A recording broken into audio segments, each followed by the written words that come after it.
আসসালামু আলাইকুম প্রিয় দর্শক বন্ধুরা, আজকে আমরা সম্পূর্ণ একটি নতুন টপিক নিয়ে আলোচনা করব এবং সেটা খুবই হয়তো উপকারী হবে সবার জন্য।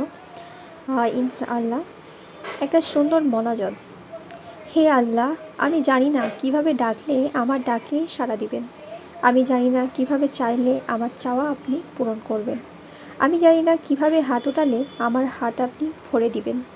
আমি জানি না কিভাবে দোয়া করলে আমার দোয়াগুলো আপনি কবুল করবেন, কিন্তু আপনার গুনাহগার বান্দার অন্তরের খবর জানেন আপনি।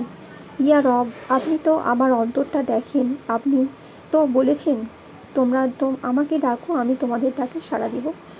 তোমরা আমার কাছে চাও, আমি তোমাদের চাওয়া পূরণ করব। আপনি তো বলেছেন আপনি খালি হাত ফিরিয়ে দিতে লজ্জা বোধ করেন। আমি আপনার অযোগ্য বান্দা সত্ত্বেও আপনি আমাকে যোগ্যতার বাইরে অনেক কিছু দান করেছেন। আমি এবারও বিশ্বাস করি আপনি আমাকে নিরাশ করবেন না।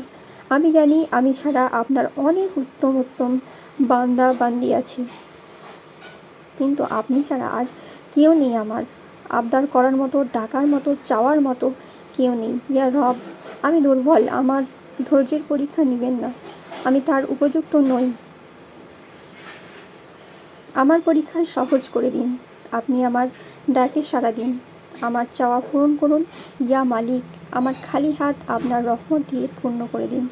আল্লাহ সুবহানাহু ওয়া তাআলা। আল্লাহুম্মা আমিন।